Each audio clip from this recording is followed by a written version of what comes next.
for this session since we planned it about 9 months ago. We've been trying to set the ambience of a coffee shop. You can't exactly do that in a building this big, but we've done our best. I'm not even going to name the coffee shop because my Hebrew is so bad I get the pronunciation wrong. So it's great to welcome Paul. I visited the coffee shop just a few months after it got started, and then I went back again and visited. This is a non-coffee drinker. I went back and visited it again just a few months ago to catch up with Paul, his wife Amy, and the work that they're doing. And I'm going to do anything else to get in the road. Let's hear the story of what they're doing. There'll be an opportunity to discuss with Paul from the floor later on. But let's just hear the story of how this coffee shop came into being. Okay. Hey, how you doing? Good. Well, thank you. It's very kind of you. So let's just get this right from the beginning because everyone pronounces it wrong. So it's Kahaila, and it's a mix of two Hebrew words. So Kahaila without the A in the middle, okay, means community. And another way of saying life in Hebrew is Chai, taken from the word Chaim. It sounds like I'm spitting up some phlegm, but you've got so used to that, haven't you? So, right. I'll leave the comedy out, obviously. I realise I'm in a tough crowd today. It's the accent, isn't it? You don't get it. But anyway, the Chai is another way of saying life. In Hebrew, and so by adding the letter A in the middle, we've created the word life in community. And so it's Kahaila. Okay, we're going to do this together. Kahaila. Okay, one more time. Kahaila. Now you should never ever pronounce it wrong again, Alan. Okay. Excellent. So I suppose this started about 7 years ago. I was being ordained as a Baptist minister. And I was kind of thinking about what kind of church could I lead. I've been a youth pastor in a church in Hackney for 10 years. And I thought I couldn't go and lead a traditional model of church because either I would kill it or it would kill me. And so I kind of thought about doing church differently.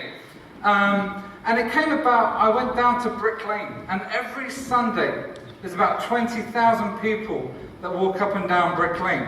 Have we got the slides? There you go. So every Sunday there's 20,000 people walking up and down Brick Lane, and I went along there with my wife and a friend, and what was amazing to me is that there were Muslims out in the street evangelizing, saying, come and hear about the true Islam, not what you hear about in the media. I saw that there were people just trying to sell anything and everything. So there were the poorest people trying to sell their wares and their goods alongside the richest. So I remember seeing a guy who just had a blanket and a second-hand pair of trainers to sell. That's all he had to sell. And yet he's standing by beautiful artisan jewellery and clothing and all these other wares. And you know, the price difference was extreme.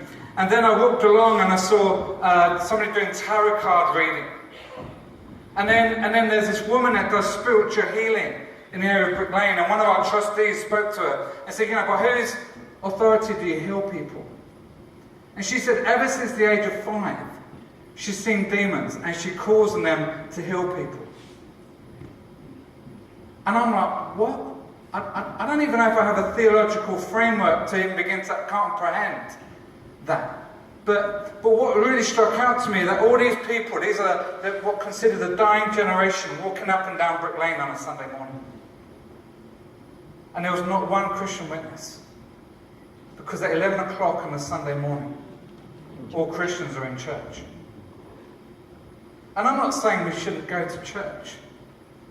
But sometimes I wonder, what do we need to do, or what is the rest of the world doing whilst we're in church? And what do we need to do to take the church to the people, rather than just focus on how we bring people to church? And I wonder in your communities, in your areas, what is a community doing whilst you're in a church on a Sunday? And maybe to reach certain groups of people, having an 11 o'clock service is not always the best way in order if you want to reach them. And that certainly wasn't the way for Kahaila. So from there we thought about, okay, we want to do church differently. We want to plant a model of church that kind of reaches out to a completely unchurched generation, people of Brick Lane. So we've got a group together. If you can flick through for me and bring up the questions.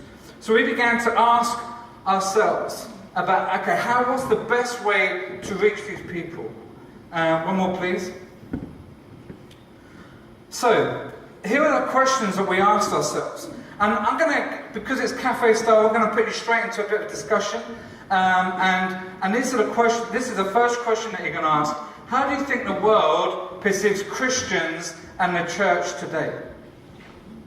You know, it's funny how we don't often ask ourselves these questions, or don't think about that. But so why don't you turn in your groups and begin to discuss that? But while we do that, we're going to have Kale. We've flown him all the way from America just to do pour-over coffee. So this is a specialist coffee pour-over. So I need 4 volunteers, and I would like 2 people who kind of don't really like coffee that much, and I want 2 people who really love coffee. Okay, so firstly, 2 people who really love coffee. That was a very enthusiastic hand. And there's one over there in the back there, yeah, young lady with a black top. Yes, yeah, you're looking around now. Yeah, you. Me, yeah, come on. This is what we do. Excellent. Give it up for these 2. Are you there?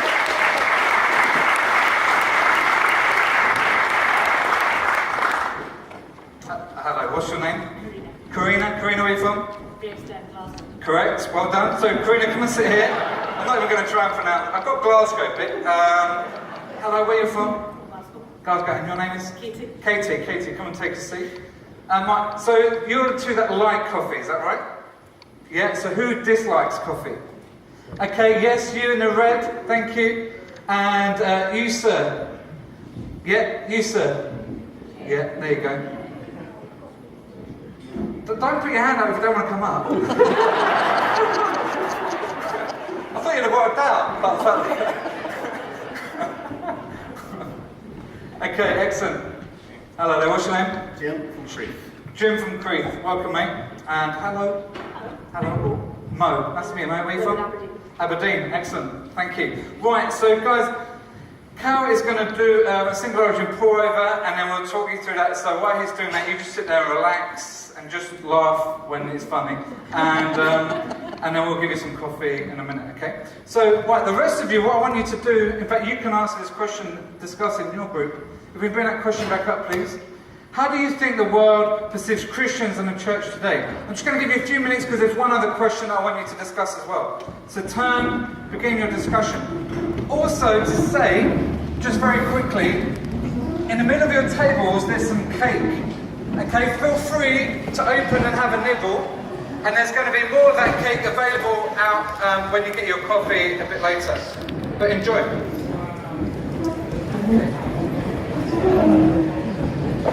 I wonder.